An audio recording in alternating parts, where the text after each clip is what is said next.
Kristaus vardu. Amen. Labas rytas dar kartą visiems.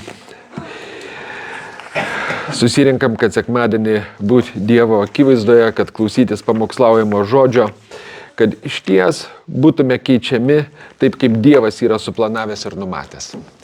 Žiūriu, laikrodžio nėra, reikia pasidėti mobilų telefoną, kad neužsipamokslaut, kad ir išties, ką ir Romanas kalbėjo, žodis mums yra be galo svarbus. Jis mums yra reikalingas. Ir jeigu mes tai suprantam, vėlgi, mes ieškom jo žodyje, mes ieškom Dievo vienas kitame, kaip pasakyti, bendrystėje vienas su kitu. Ir viešpats jis nori mus auginti, jis nori mus keisti. Ir aš šiandieną pasiremsiu iš Žydams laiško, Hebrajams laiško eilutės 5 skyriaus 14 eilutė. Tik subrendusiems dera stiprus maistas, tiems, kurie pratybomis išlavino savo pojūčius, kad atskirtų gerą nuo blogo. Ne? Ir man vienu metu užkliuvo šitą rašto eilutę ir vėlgi, ir čia sako, tik subrendusiems dera stiprus maistas. Ne? Prieš tai mes skaitom eilutėse, kad yra tie dvasiniai amžiai, kad yra kūdikystė, yra jaunystė, yra branda. Ne? Ir čia Paulius rašo Hebrajams laišką ir jis dėsto rimtus dalykus ir vienoj vietoj jisai pasako laiško klausytojams, sako, nuo 11 eilutės 5 skyriaus, apie tai mums daug reikėtų kalbėti, bet sunku jums išaiškinti, nes pasidarėte nerangus klausyti. Ir nors žiūrint laiko, jūs jau turėtumėte būti mokytojai, iš tiesų reikia, kad jūs vėl kas nors pamokytų Dievo žodžio pagrindų. Ne? Sako, jūs tapote tokie, kuriems reikia pieno, o ne stipraus valgio. Juk kiekvienas maitinamas pienu dar nepatyręs teisumo žodį, nes tebėra kūdikis. Ir paskui sako, tik subrendusiems dera kietas maistas. Ir galvoju, Dieve, ar aš jau subrendęs? Ar aš gabus krimsti tą kietą maistą? Ne? Teisumo mokymą. Žodis apie teisumą. Ir sako, nepatyręs teisumo žodį tebėra kūdikis. Ne? Ir žiūrint į mus kaip tėvus, ne? Kas turit vaikų, ne? Kas jau užauginot, kas dar tebeaugina, kiekvienas iš tėvų nori, kad vaikai išaugtų, subręstų, būtų gabus prisimti atsakomybės, ne? Prisimti naštas ir eit per gyvenimą. Daryti gerus darbus, ne? Būt palaiminimu kitiems. Nebūt našta, bet būt palaiminimu kitiems. Ne? Ir mums, kaip kūniškiams tėvams, mums norisi, ne, savo vaikų brandos, savo vaikų gebėjimo prisimti atsakomybės. Taip pat žiūrint ir į dangiškąjį tėvą. Dangiškasis tėvas taip pat nori savo vaikų brandos. Ne? Tikinčiųjų brandos. Ir vėlgi, kada mes žiūrim į save, į savo gyvenimus, tarkim, ar kaip mes įsivaizduojam tą brandų tikinti. Koks tas brandus tikintis yra, ne? Kokios savybės priklauso brandžiam tikinčiam, ne? Ir žiūrint į šventą raštą, mes matom, tarkim, ne, kad kada Paulius tie korintiečiams laiške rašo, sako, jei tarp jūsų ginčai, kivirčiai, ne, jeigu vienas sako, aš Pauliaus, aš Kėfo, tai yra Petro, o dar kitas pasako, o aš Kristaus ir jūs man nieko nepasakysit. Ne? Sako, ar nesat kūniški, jeigu tarp jūsų kivirčiai, susiskaldimai ir visa kita. Ir tas ne, yra kūdikystės amžius. Jono laiške mes taip pat skaitom, kada Jonas sako, rašau jums vaikeliai, rašau jums jaunuoliai, rašau jums tėvai, ne? Skirtingi dvasiniai amžiai. Ir natūraliai žiūrint, tarkim, mums truputėlį keista būtų, ne, žmogus jau suaugęs, brandaus amžiaus, bet jis elgiasi kaip paauglys. Ne? Bet pasižiūrėkit, kiek daug tokių žmonių yra. Atrodo, žmogaus galva jau žilais plaukais nusieta, o jisai užstrigęs kažkur tai paauglystėj. Būna, vyrai susirenka ir kalbasi, ne? Brandus žmonės pagal amžių žiūrint. Bet kada praveria lūpas, tu žiūri, kad jie susirinkę, kalba kažkokias tai blevizgas, kalba apie antrą galą dažniausiai, kaip pasakyti. Ir tu matai, kad jie kažkur tai užstrigę 16-15 metų amžiuje. Ir jų mąstymas nepasikeitęs. Nors pagal fiziškai žiūrint, jau vyrai, ne? Ir tu matai, kad šeimoje negabus sutart, negabus prisimti atsakomybių, vienas kitą kaltina ten šeimoje ir visa kita. Paskui skundžiasi, ai, mano žmona ten tokia ir tokia, ten taip ir visa kita. Ir atrodo, žmogus nedekvačiai reaguoja, nedekvačiai kalba. Negabus prisimti atsakomybės, negabus prisimti naštos. Ir tu supranti, kad metais žmogus augo, bet savo vidumi jis neaugo. Savo vidumi jis nebuvo gabus, kaip pasakyti, tiesiog ne tai, kad nebuvo gabus. Kiekvienas turi galimybę augti, ne? Keistis. Bet būna tas nenoras mokėti tą kainą, kurią reikia sumokėti, kad tu augtumai ir keistumeis. Ne? Bet mes žiūrim į savo dangiškai tėvą ir mes matom, ne, kad jis kviečia mus, kad mes nenuleistume rankų, kad mes neaptinktume, kad vis dėlto mes augtume Kristaus pažinime. Nes Kristaus pažinimas mus plečia, Kristaus pažinimas mus keičia, Kristaus pažinimas mus įtakoja ir mes neliekam tokie patys. Jeigu paimtume tą auginimo pavyzdį ir kiekvienas galbūt mes turime įsivaizdavimų, kaip norėčiau, kad Dievas mane augintų. Ne? Ką aš norėčiau patirti savo gyvenime.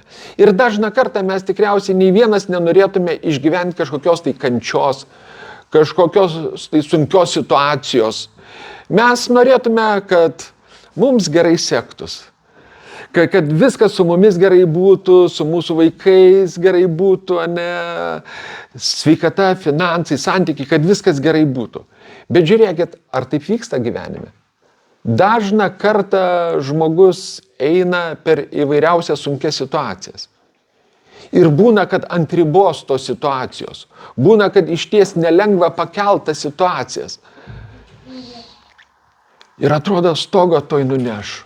Tai įtampa didžiulė, ne, darbe, šeimoje, tarkim, ne, sveikata, dar kažkokios tai situacijos. Ir atrodo be galo sunku. Ir mes esam verčiami ieškoti tos pagalbos iš išorės. Žiūrėk, tikinčiųjų malda, pagalba, kažkokia tai materiali pagalba, tarkim, ne. Bet būna, kad mes maldoje ieškom, mes šaukiamės Dievo, Dieve gelbėk, Dieve padėk man pereit per tai, nes aš nebeištversiu, aš nebepakelsiu, kiek dar galima, Dieve.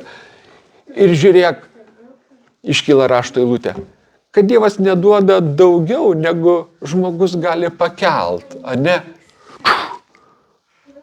Pala. Tai aš galiu pakelt, reiškia tiek, jeigu aš per tai einu, tai Dieve, aš galiu pakelt.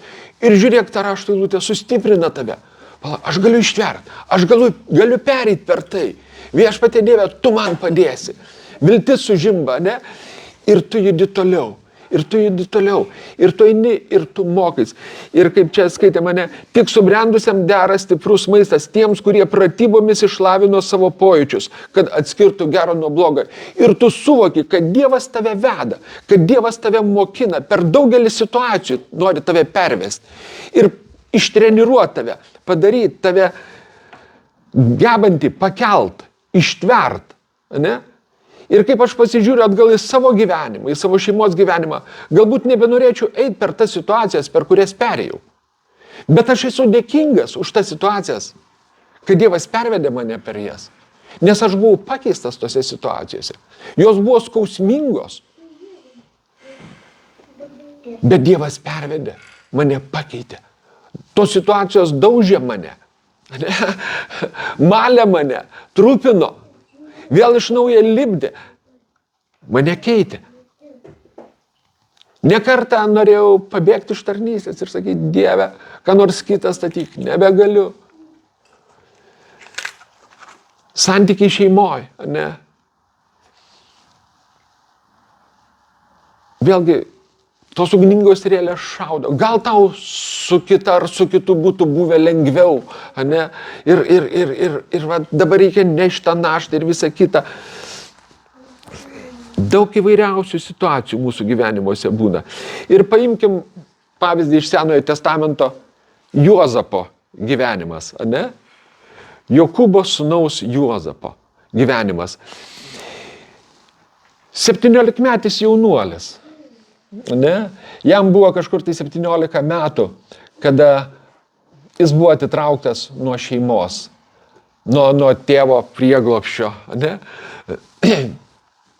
Atrodo naivus jaunuolis, regintis sapnus ir nebijantis tais sapnais dalintis su savo broliais, su savo tėvais, nors tai piktino jo brolius. Ką tu galvoji, kad čia mes tau tarnausim ir tėvas ir motina ir mes tau lenksimės? Kokias čia nesąmonės sapnuoji? Ką tu čia piembarnį pasikėlęs esi? Ne? Bet jis natūraliai matė sapną, jisai pasidalino tuo sapnu, net neįtardamas galbūt, kad sukels brolių pyktį, brolių nepasitenkinimą. Ir vat jaunuolis, tėvo mylimas sūnus, jis eina brolio aplankyti. Nieko neįtardamas. Tėvas paprašė, eik pasižiūrėk, kaip broliam sekasi ir pranešk man. O broliai mato, kaip skundiką, kuris viską perduoda tėvui, ką jie negerai daro. O jisai ką matydavo, tą kalbėdavo. Ir ateina pas brolius, o tie jau susimokė. Laukose, ganantis avis, tie broliai jau susimokė, sako, va, ateina tas skundikas. Nužudykim jį. Jau va čia jisai mums. Viską tėvui praneša, ne? Ir tėvas mus paskui tarkuoja. Nors neparašyta, kad ten tėvas bardavo tuos kitus savo sūnus, bet jis praneždavo, ne? Ir jie susimoko, ne?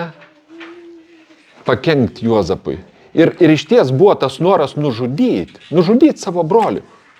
Juozapas nesmušė jų, neapvaginėjo juos, tarkim, nedarė tokio blogo, už ką jis būtų vertas mirties. Bet va ta neapykanta, kad jis kėlėsi aukščiau, kad tėvas jį labiau mylėjo, tą margą apdarą pasiuvęs buvo ir visa kita. Ir jie, kaip žinom tą istoriją, įmeta į duobę Juozapą. Juozapas ten toj duobėj sėdi ir ten vienas iš brolių prašo, nežudykim. Jis buvo sukūręs jau planą, kaip išlaisvinti Juozapą, bet kol jo nebuvo, jie parduoda Juozapą į vergiją. Ir galima sakyti, Juozapui netikėtai prasidėjo tie išbandymai. Jis eina, planuoja nueiti aplankyti, nunešti broliam kažką tai ten iš maisto ir paskui sugrįžti, papasako tėvui, kaip viskas buvo ir toliau gyvensiu tėvu, toliau galbūt planavo, kad susiras galbūt merginą, susituoks, kur šeima ten, kaip toliau gyvens. Ir čia viskas subyra. Viskas subyra. Vergystė, tu buvai mylimas, tu buvai brangus, o dabar tave jau laiko už nieką. Nuperka, pririša su virve mane ir tempia paskui kupranugarių. Ten nejojo Juozapas ant kupranugario, greičiausiai arba ant žirgo pasodintas. Jisai buvo surištas ir ėjo, gal dar kažkoks tai jungas buvo uždėtas, supančiotas kažkaip tai, kad nepabėgtų. Ir turėjo eiti paskui tą pirklių karavaną. Ir nueina ir parduoda į Egiptą Juozapą, ne kalėjimo viršininkui, Potifaro, ten. Ir jis ten tvarkosi namuose. tu jau nebe kaip savo namuose, tu esi vergas, tu negali daryti tai, ką tu nori. Tu turi daryti tai, ką tau įsako. Ir vėlgi, kaip viskas turėjo ten viduj vykti, ne pas Juozapo. Tu buvai laisvas, tu buvai savo tėvo namuose. Ir dabar vieną akimirką tu tapai vergu, nebepriklausai pats savo. Tau pasako, tu turi daryti, ne? Jeigu nedarysi, gausi lazdų. Jeigu nesielgsi taip, kaip tau sakoma, bus blogai. Ir natūraliai turėtų kiltas maištas, nepasitenkinimas. Kodėl aš turėčiau? Aš su manim neteisiai pasielgi ir visa kita. Ir kaip žinom Juozapo istoriją, jis nekaltai vėl apkaltinamas, atiduodamas į kalėjimą. Ten kalėjime vėl vyksta tie procesai. Ir galiausiai mes skaitom, vienoje rašto vietoje sako, kol Juozapas buvo išmėgintas, kol Dievo žodis jį išmėgino, ir tik tai tada atsiveria Juozapui duris. Ir tai užtruko 13 metų Juozapo gyvenime. Įsivaizduojat? Ir aš įsivaizduoju, kaip ten jau Juozapui, būnant kalėjime, prižiūrint kalinius, jau jam irgi patikėjo atsakomybės, jam sušvinta ta viltis, kada į kalėjimą patalpina faraono vyno pilstytoją ir duonkepį. Ir kaip jis jiem išaiškina sapnus, ir tai įvyksta pagal tos sapnus. Ir kada išeina vyno pilstytas, jisai sako, prisimink mane, kad aš čia nekaltai sėdžiu, prisimink mane. Ir vyno pilstytojas išeina, ir ką jisai prisimena? Jis pamiršta Juozapą. Ir dar ten keli metai, ir vėl viskas dūžta. Jis galvoja, jis patyrė stebuklą, aš jam išaiškinu ir taip įvyko. Jis tikriausiai bus man dėkingas, jis prisimins. Ir išeina ir nieko. Ir vėl, kiek aš būsiu tam kalėjime. Dieve, ką tu suplanavai. Ir greičiausiai, kol ten Juozapas neatsidavė visiškai į Dievo rankas ir nepasakė, Dieve, tu žinai, kiek čia man reikia būti. Tu žinai, kaip turi vykti mano gyvenime. Aš nežinau, bet tu žinai. Ir tada prasiveria duris, Ir Juozapas tampa antru po faraono. Kokia didybė, kokia šlovė. Sako, nieko nebus aukščiau už Juozapą, tik tai aš. Faraonas sako, aš būsiu aukštesnis už tave. Ir įsivaizduojat, Juozapas įgauna tokią galę visoje Egipto šalyje. Ir jeigu jo vidus nebūtų pakeistas, jeigu jisai nebūtų savo vidum subrendęs, ką būtų daręs kūniškas žmogus?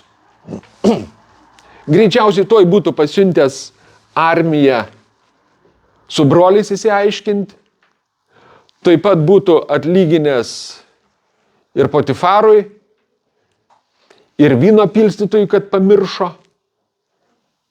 Kodėl aš turėjau dar tuos 2 metus kentėti dėl tavo užmiršimo, tu nedėkingas kiaulė esi, ir ten šetą už tai. Bet kada broliai ateina, bado metu į Egiptą pirkti grūdų, ir viskas tampa aišku, kad čia tas brolis, kuris buvo prapuolęs iš mūsų gyvenimų, kur galvojom, jau jo nebėra gyvų tarpe, jis tapo antru po faraonu. Tai kas dabar mūsų laukia? Kas dabar mūsų laukia? Ir jie visi persigandė. Jie visi persigandė dabar laukia to atlygio, Bet Juozapas, jisai sako, Dievas tai buvo suplanavęs, Dievas tai buvo numatęs. Jis paruošė mane, kad aš ateičiau ir paruošiau jums vietą. Ir mes matom tą Dievo planą. Reikėjo 13 metų Juozapo gyvenime, kad jis subręstų ir būtų gabus priimti tą šlovę, tą jėgą, tą valdžią. Ir tinkamai tai panaudoti. Bet per ką jisai turėjo pereiti? Kaip jis turėjo nusižeminti, kaip jis turėjo būti sudaužytas savo viduje. 13 metų tokios kančios. Kiek turėjo ištvert. Ir galvoja, Išties Viešpatie Dieve, mūsų mintis ne tavo mintis, mūsų keliai ne tavo keliai, ne. Tu suplanuoji, tu esi numatęs kiekvienam iš mūsų tą kelią. Mes kitaip suplanuotume savo gyvenimus. Ne? Jeigu tu turėtum dabar jėgą pakeisti situaciją savo gyvenime, ką tu pirmiausia keistumai? Ką tu pirmiausia darytumai? Ne?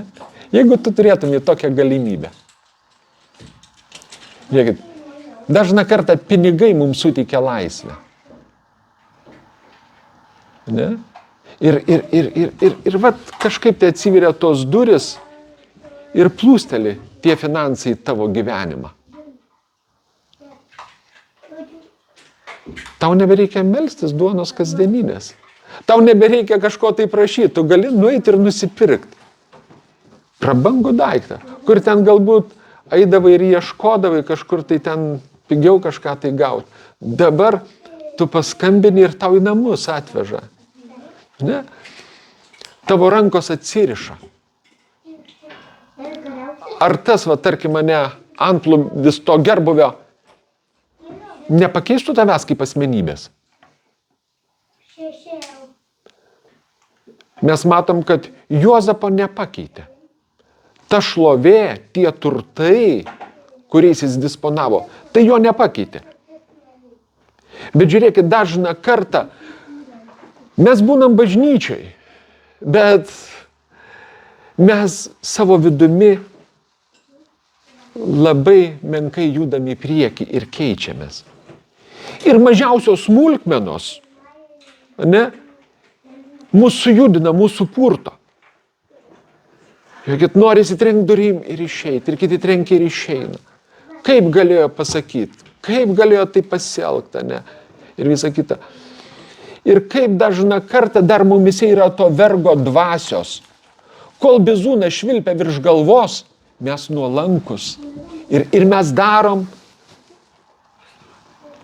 bet bizūnas nustoja švilpti ir mes bėgam savo keliais. Ne? Kažkokia tai situacija nustoja smūgiuoti. Ne? Žiūrėkit, kiek daug žmonių atėjo į bažnyčią vedami kažkokių tai poreikių. Jie meldėsi, jie prašė ir Dievas atsakė. Vienas žmonos, kitas sveikatos, trečias mašinos, būto ar dar kažko tai. Ir ta situacija pasikeitė ir Dievas atsakė ir jų nebeliko. Sveikata pasiremontavo, viskas dabar su manim gerai, oi, dabar ten reikia lėkti ir tą daryti. Ne? Pinigų atėjo, dabar reikia rūpintis jais, kad neprapultų ir kažkur tai investuoti, o paskui skaičiuoti procentus, kiek ten iš tų investicijų grįžta ir visa kita. Aš šaržuoju truputėlį. Bet žiūrėkit, bet Dievas nori to sąmoningo mūsų atsako, jis nori tos brandos. Ir Dievas mus veda per įvairias situacijas, kad mes savo vidumi subręstume ir būtume gabūs krimsti kietą maistą. Čia Paulius sako, žydams sako, nors žiūrint laiko, ne, jūs turėtumėt būti mokytojai, bet jūs buvot nerangus klausyti. Čia jisai rašo laišką.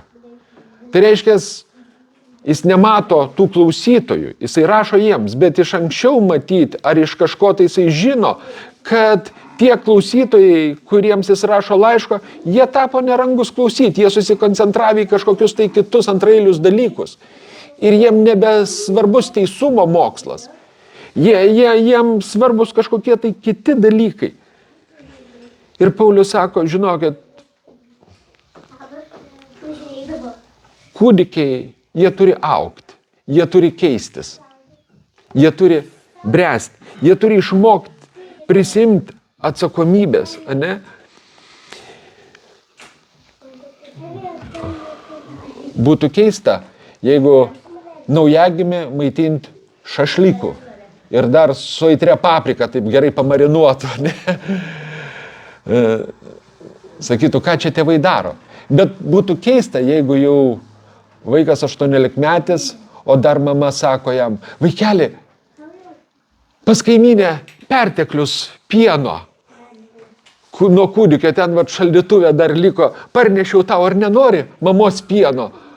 Žinok, ten tiek daug visokiausių vitaminų ir viso kito. Ten būtų keista 18-metį maitinti mamos pienu, ne? Bet žiūrėkit, būna taip, kad žmogus 20-30 metų bažnyčiai, bet jis dar netitrūkęs nuo to pradžiamokslio. Jis dar vis ginčuose, jis dar kažkokiuose tai nesusipratimuose. Ir niekaip neįsikerta į Kristaus mokymą, į teisumo mokymą. Vėl ir vėl grįžta prie savo nuodėmių. Ir niekaip negali pasimokyti. Ir čia 6 skyriui Hebrajams laiške mes skaitom, kad Paulius jisai kalba, sako, tie, kurie paragavo ateinančio amžiaus jėgų, tie, kurie susilietė su dangum ir vėl atpuolė, sako, tu nebeįmanoma grąžinti naujai atgailai. Bet po to sako, nors taip kalbame, bet jums, mylėjimieji, tikimės geresnių, vedančių išgelbėjimą dalykų, tikimės pasikeitimų, tikimės, kad jūs auksit ir keisitės. Ir išties, Dievas nori, kad mes būtume gabus prisimti atsakomybės, būtume gabus nešti įvairias naštas, tiek bendruomeniai, kurioje esam, tiek savo namuose, nešti įvairias naštas. Pakelt artimo silpnybės, pakelt artimo trūkumus. Ir neseniai pats tiesiog patyriau, kad esu dedamas ant svarstyklių ir sveriamas. Ta situacija tokia, kad tolima giminaitė mus susirado su žmona. Mes karts nuo karto susitikdavom su ta giminaitė, tai laidotuvėse, tai kokiam baliui. Ir vieną dieną jinai apsilanko pas žmoną darbe ir sako, aš norėčiau, kad jūs mane senatvėj prižiūrėtumėt. Sako, aš užrašau jums savo turtą, bet kad jūs mane senatvėj nukaršytumėt, prižiūrėtumėt, kad turit namus, kad man įrengtumėt kambarėlį, priimtumėt mane ir tiesiog prižiūrėtumėt senatvėj. Ir žmona sako, aš viena nespręsiu tų reikalų, reikia su vyru pasikalbėti. Ir mums truputėlį taip šokas buvo, mes važiavom kalbėtis ir sakom, mes turim nusipirkę namus, bet dar neįsirengę. Dar tik tai tam procese rengimuose, nes bankas davė paskolą, mes nusipirkom namą, dalį rengiam, o savo gyvenamo ploto dar neįsirengiam. Ir jinai sako, imkit mano sodą, parduokit, sako, investuokit ir įsirenkit, ir man kambarį renkit. Sakom, gerai.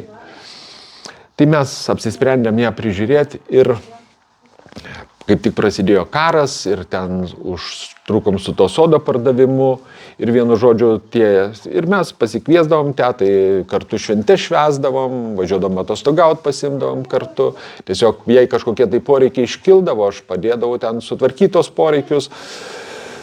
Ir taip pat tas gyvenimas vyko ir jau metuose, 80-metė moteriškė,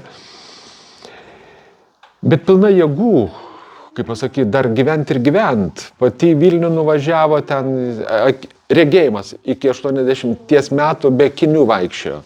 Ten 80 metų suėjo, regėjimas sutriko, nes iš 4 aukšto jau nebematė mašinų numerių. Kas aikštelį pasistato mašiną, jau numerių nebemato.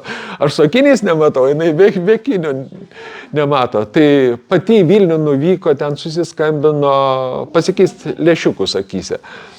Sakau, teta, gal nuvežti? Bet tu sako, pati nuvažiuosiu man atrakciją ir man jau 80, man bilietas ten kainuoja 3 eurai ar kiek ten iš Šiaulių į Vilnių.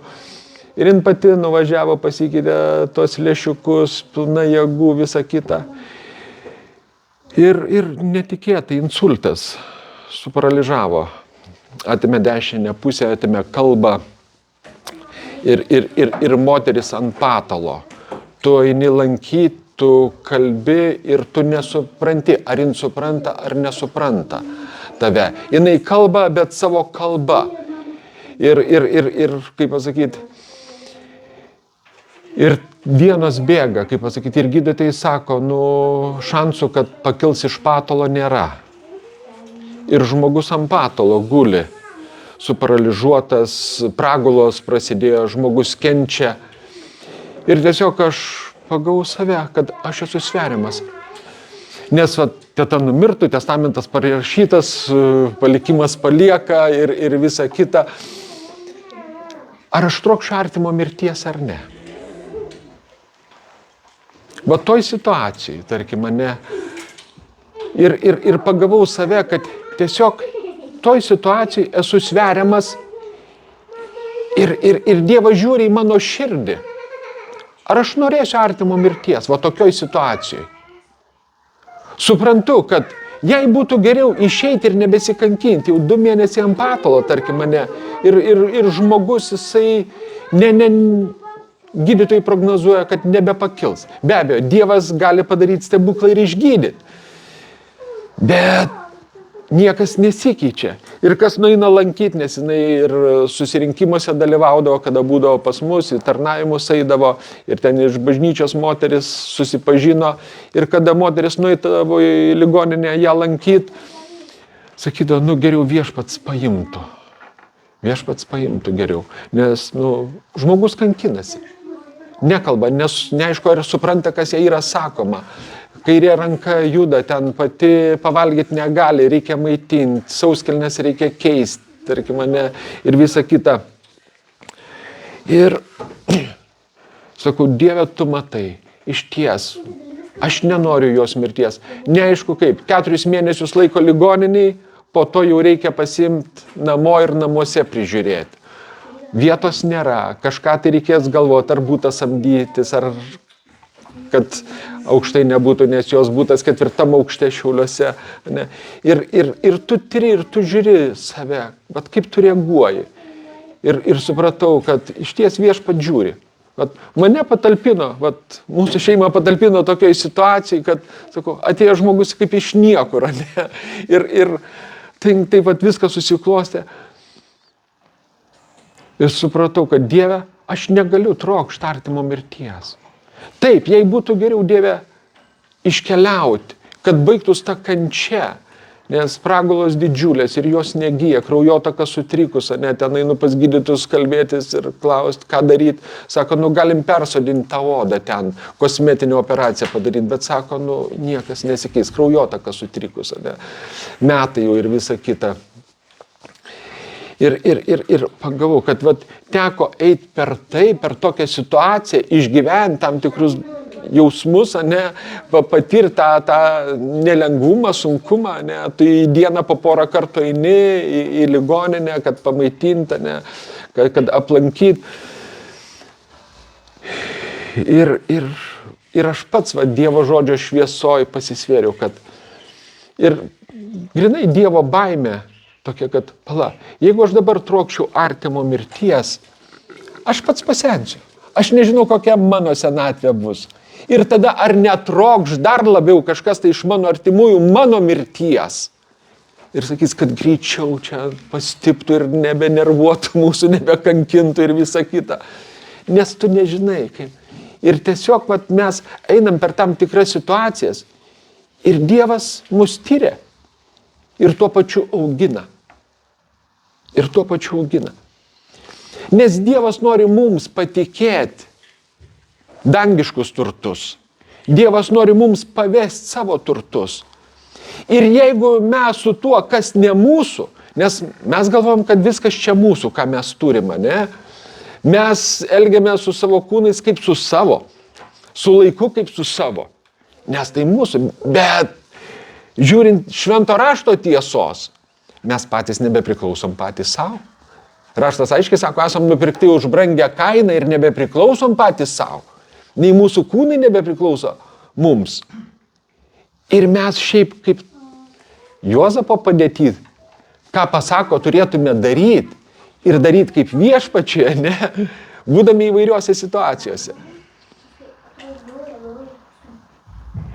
Ir mes einam per tas situacijas. Ir Dievas mus tyria. Ir Dievas nori, kad mes augtume savo vidumi. Dievas norėtų duoti ir tų materialių palaiminimų daugiau mums, kad mums nereikėtų kęsti, vargti ir visa kita. Bet ar mes paruošę savo širdį priimti? Ar tie didesni palaiminimai atėję į mūsų gyvenimą nenuneš mūsų tolyn nuo Dievo? Čia klausimas. Ir Dievas mato. Ir jeigu mes tampam gabus pakelt, kodėlgi Dievui neduoti? Kad mes taptume kanalai, per kuriuos plūsta palaiminimas į kitus. Bet dažną kartą mes būnam susikoncentravę į save, į savo poreikius. Ir galvojam, Dieve, čia padėk, čia, taip. Ir žiūrėkit, dažną kartą mums nerūpi, Dieve, o kokia tavo valia? Vienokioj ar kitokioj situacijoj. Ką tu mastai? Dažnam kartą mes trokštam tam tikrų dalykų, galbūt, kad mes būtume palaiminti. Bet raštas aiškiai sako, kad Dievas nori duoti savo dovanas mums, kaip jo kūno nariams, tam, kad kūnas būtų palaimintas, tam, kad kūnui būtų nauda. Bet mums čia dar reikia mokytis taip mąstyti, taip žiūrėti, kad aš esu pašauktas būti palaiminimu visam kūnui, o ne tik tai savo. Jeigu kažką tai Dievas duoda man, atveria manį, tam, kad pasitarnautų visam kūnui. Ne? Ir va čia, tame supratime mes turim keistis, kad aš einu į bažnyčią ne tam, kad aš būčiau palaimintas, aš būčiau išgydytas, aš būčiau apsaugotas, mano šeima būtų palaiminta, išgydyta, apsaugota. Kad vis dėlto mąstytume plačiau. Dieve, tu kažką tu esi suplanavęs ir numatęs šitam miestui. Aš ne šiaip su atsiradau šitoj bažnyčiai, šitoj bendruomeniai. Dieve, tu nori kažką tai daryti, tu nori naudot mane, aš nežinau kaip. Bet tada tu ieškai, tu klausi. Jonas 7:17 sako, kas nori vykdyti jo valią, supras, ar tas mokymas iš Dievo, ar aš kalbu iš savęs. Jėzus klausė, ne? Bet čia tas principas taip pat tinka ir mums. Jeigu aš noriu vykdyti Dievo valią, aš suprasiu, ne? Kuria kryptim judėti, ką daryti. Bet jeigu aš tik tai nusikreipęs į save, į savo poreikius, ne? Ir man labai toli, Dieve, ką tu esi suplanavęs, mes ir trypčiojam vietoj, mes ir pasiliekam kūdikiai savo vidumi ir mes neaugam. Bet Dievas jisai nori, kad iš ties mes augtume, mes keistumėmės, mes brestume, mes iš ties suvoktume, kad aš pašauktas ne savo malonumui gyventi. Aš pašauktas, kad aš pasitarnaučiau Kristaus kūne, savo dovanom, savo išmintim, savo finansais, savo laiku, kad pasitarnaučiau, kad iš ties Kristus būtų pašlovintas. Tauragės mieste, Radviliškio mieste, ne, mūsų tautoj. Aš tam esu pašauktas. Ir Dievas nori, kad aš pažinčiau jį. Ne, Efeziečiams laiške mes skaitom, kad Paulius sako, aš klaupiuos prieš dangiškąjį tėvą. Ir ko jisai prašo? Kad tikintis įsitvirtintų. Kame? Įsišaknytų, įsitvirtintų Kristaus meilėje. Ir tas įsitvirtinimas, įsišaknyjimas, ką jisai duoda? Jisai keičia mus. Kada mes pradedam tikėti Kristaus meilę, kada mes pradedam išgyventi Kristaus meilę, ką tai daro? Mus nuginkluoja. Mus padaro tarnais. Tas suvokimas, Dieve, kaip tu mane pamilai, kiek daug tu man atleidai, Viešpatie Dieve, koks aš šiandien esu palaimintas. Ir kaip aš netarnausiu, kaip aš netiduosiu savęs, kada tu save už mane atidavei. Bet kada mes nematom to, kad Kristus už mus atiduotas, ne, kada mūsų žvilgsniai kažkur tai kitur nukreipti, mums be galo sunku yra mylėti šalia esantį. Mums be galo sunku tada aukotis, atiduoti save. Nes mes nematom to pavyzdžio. Mes žiūrim tik tai į save. Mes tebe esam kūniški, ne? Mums sunku išgirsti, kas yra kalbama. Bet kada mes augam savo vidui, mes tampam gabus patarnauti. Mes tampam gabus atiduoti save. Nebeskaičiuoti savęs. Kada Paulius sako, gerbkit kitą labiau nei save. Ne? Tas žvilgsnis į kitą. atidavimas savęs, ne, sekimas Kristaus pėdomis. Dievas jisai nori, Dievas to laukia iš bažnyčios, kad mes nusigręžtume nuo savęs, kad mes bręstume ir mes, nes teisumo mokymas, ne, ką jisai kalba, kad tu išgelbėtas iš malonės, kad tau teisumas duotas dovanai, kad tu pats savo nebepriklausai, kad tu esi indas Dievo rankose, ne, ir galiausiai, ne, įsitvirtinti, įsišaknyti Kristaus meilėje, nes tai yra ta jėga, tas varomasis variklis kiekvieno tikinčio. Dievo meilė man. Ne aš pirmas Dievą pamilau ir ne tu pirmas Dievą pamilai. Dievas tave pamilo, Dievas prie manęs, prie tavęs prisilietė ir tai atvėrė mūsų gyvenimus pokyčiams. Ir Paulius sako, įsišaknykit, įsitvirtinkit, leiskit tą šaknis. Nes dar trumpai pavyzdys apie šilauogės. Ten sesuo nupirko, pas mama sodė ten pasodino šilauogės ir tie krūmeliai jie tokie vargstantys. Sako, nežinau, kaip jas ten, ką ten reikėtų daryti. Ir ten aš jau pradėjau skaityti, kaip reikia su tais krūmeliais elgtis, kad jie vaisių neštų ir kad tas vaisius didesnis būtų. Ir ten patarimai tokie, kad kada tu pasodini šilauogių krūmą, jį reikia pirmais metais gerai apkarpyti. Bet tada vaisiaus nebus kitais metais, nes tu apkarpysi, kol to šakelės vėl išdygs, bet sako, reikia, kad šaknis sutvirtėtų, kad šaknis išsiplėstų. Ir tada jau po kelių metų tas vainikas išaugs antžeminis ir tada bus ir didelės uogos ir daug tų uogų. Bet pradžiui viskas apkarpoma, tam, kad šaknis būtų leidžiamas. Žiūrėkit, paėmus mišką, kada būna ta pagal mišką juosta pati pirma medžių. Kada kirtimas vyksta, tą išorinę juostą palieka. Kodėl? Dėl to, kad ten tų medžių šaknis tvirtos yra.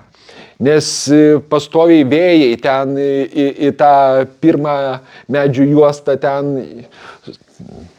stumdo tos medžius, ne, į visas pusės lanksto ir jų šaknis tvirtos. Bet jeigu, tarkim, išpjauna tą pirmą juostą ir ten po to gūsiai kaip duoda ir ypač eglės krenta kaip lapai, ne, su visom šaknim, nes jie stovėjo už tų medžių, kurių šaknis tvirtos ir jiem nereikėjo giliai leisti tų šaknų. Ne. Taip pat ir Dievas, jisai nori, kad mes leistume šaknis gilyn, kad būtume įsitvirtinę, kad būtume subrendę ir būtume gabus pakelti tos svorius, tas naštas, kad mes žiūrėtume į Kristų ir neštume tas naštas. Eidami per įvairiausias situacijas, nesakau, Dievas nori mums duoti. Dievas nori mums patikėti savo turtus, savo jėgą, ne, savo išmintį. Ir jeigu dabar pradeda reikštis Dievo jėga per tave, parėjai, pasimeldėjai, už namiškį pasveiko. Už kaimyną pasimeldėjai, pasveiko. Už bendradarbį pasimeldėjai, pasveiko. Žiūri, ten rankos tiesinasi, ne, kojas tiesinasi, iš vežimėlių kyla. Tai jau nepaprastas, visi jau lenkėsi mieste pamatę, nori rankas bučiuoti, tik tai užsuki namus, pasimelsk ir visa kita. Ar būtum gabus pakelt tą šlovę? Aš žvelgiu į save ir žiūriu, ar būčiau gabus pakelt, kada, sakau, ten šalia Radviliškio bažnyčios laidojimo namai. Ir ten viešpats sako, Nerijau, va ten žmogus mirė, palaidotas, eik pasimelsk. Nueinu pasimeldžiu ir pakyla iš karsto, ne? Ir ten žurnalistai supuola, ne, visi filmuoja, klausia ir čia. Ar nebūtų taip, kad, nu, čia aš nepaprastas, ne?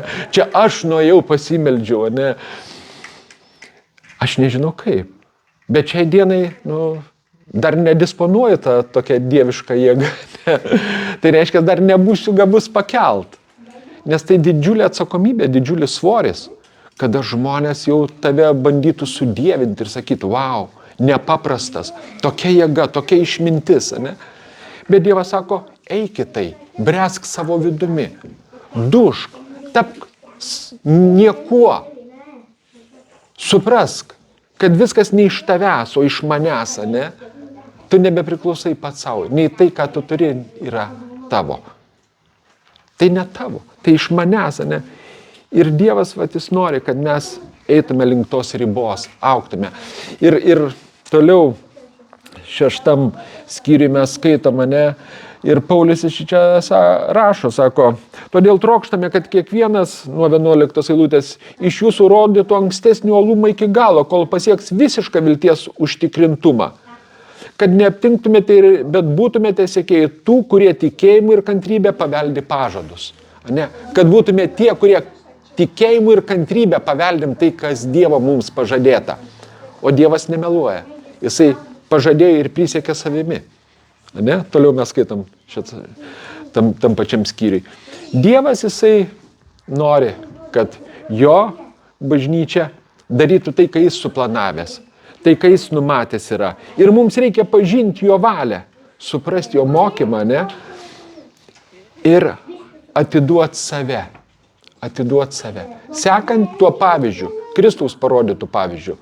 O kada mes skaitom tam pačiam 5 skyriui, 5 skyriui nuo 7 eilutės, sako, jis savo kūno dienomis siuntė maldas bei prašymus su garsiu šauksmu bei ašaromis tam, kuris galėjo išgelbėti jį nuo mirties ir buvo išklausytas dėl savo Dievo baimingumo.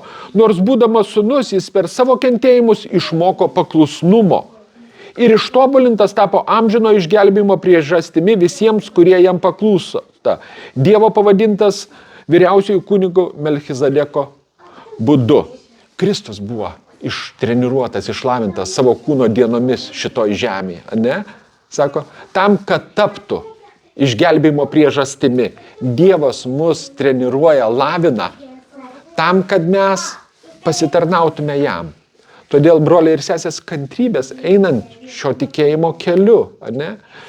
Kad išties neaptinktume, bet būtume sekėjai tų, kurie tikėjimu ir kantrybė paveldi pažadus. Paveldi tai, kas Dievo žadėta yra. Ir reikės tos kantrybės. Rytoj pirmadienis. Rytoj pirmadienis, ne? Ir kažkas tai gali pasakyti, ačiū Dievui, kad pirmadienis. Vėl iššūkių. Vėl nauja diena, ne? Bet Dievas su mumis. Dievas pasiruošęs padėti. Dievas nori veikti per mus, daryti savo darbus. Nes esam šiam laikui pašaukti, brangieji. Ir nuostabus laikai, ne? Ginklai aplinkui žvanga, ne? 3 pasaulinių karų grasinama ir nežinom, kaip toliau viskas klostysis. Bet raštas sako, būkit pasiruošę. Būkit pasiruošę. Turėkim aliejaus, kad mūsų žibintai šviestų, jeigu ir tai atsitiks. Jeigu ir 3 pasaulinis prasidės. Kad mes ir toliau stovėtume su Kristumi ir šviestume, ne? Broliai, sesės Ukrainai, tai buvo ta nuojauta, ne, nuo 14 metų tas konfliktas vyksta, bet kad tai prasidės viskas žiauriai, ne, toks naikinimas, niekas netikėjo, pasaulis netikėjo, kad galima ryžtis tokiai beprotybei, bet ta beprotybė vyksta ir mes nežinom kaip toliau, bet šiai dienai mes esam kviečiami, ruoškimės, kad atėjus sunkiai dienai, mes nepalūštume, mes nepasiduotume, ne? Mes neatkristume, bet būtume sekėjai, kurie tikėjimu ir kantrybę paveldi pažadus. Amen. Dieve, dėkojame tau už tą laiką kartu, viešpatie Dieve, už tai išties, už tą malonę, kurią patiriam tavy kasdieną.